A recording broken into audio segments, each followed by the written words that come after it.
And here is a clip from when I went to the Las Cruces, New Mexico area and El Paso area. So there's some really spicy food down there. Like it's the spiciest food, Mexican food I've ever had. But here it is, lots of colorful food and just interesting town.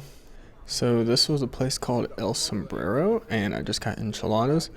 That was the first night there. Then I went to Andales on the other part of Las Cruces, and their food was the spiciest for sure. You can just see how red and spicy it is in that photo. I actually had froyo for the first time ever in El Paso, and here's the Arby's with their half-pound beef and cheddar. I think they may actually have a bigger sandwich, but this is the big one that they've been marketing. It was not worth the price. It was okay. They didn't put enough cheese to match the amount of meat, but as you can see, that's it. And here's a famous steakhouse in El Paso. And this was the view. I went to the original location, and you could kind of see my crutches there. But the steak was seasoned pretty good, but it was just really cold for some reason. And then another day, went to the old part of Las Cruces and the area of Mesilla. And it's kind of like an old west town. And La Posta is just the place that you gotta go. It's kind of a tourist place, but it's actually worth it.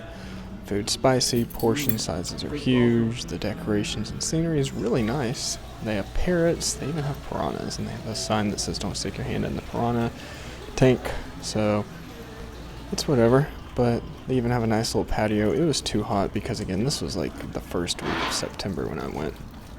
So this video is a little bit old. And yeah, here's some of the food that I got.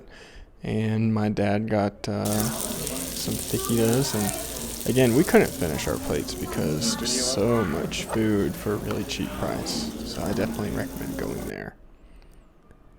But there's my dad's fajita. Then we were leaving town, and you can just kind of see the interesting building and street structures. It's, again, kind of like an old western town. They got some old churches. Definitely worth going to. It's one of the interesting towns in New Mexico. But here we're just getting ready to go to White Sands. You can see some Adobe style buildings there, but it almost reminded me of the Florida beaches with all the sand dunes, but this is in the middle of nowhere in New Mexico in the United States. Like, you're just in a desert, and then boom, white sand dunes everywhere. So it just starts off kind of grassy, and then you can see the sand dunes, and then it just gets more and more sand duney, and eventually the road runs out. And you're just driving on tightly packed hard sand. So it's kind of like a salt flat, I think, maybe. I don't know, correct me if I'm wrong. But it goes on, and I didn't actually go far enough and deep enough to hike. But some people will bring sleds, and they'll go sledding down the hills. Apparently it looks absolutely amazing during sunset, according to Google Images when I looked it up, but I wasn't there that long. Just went to check it out, but you can see how interesting it is. Just white reflective sand everywhere, and you're kind of just like lost in the middle of nowhere. So I definitely need to take another trip out there someday. So I would recommend checking out White Sands in New Mexico. But subscribe, and I got more videos coming.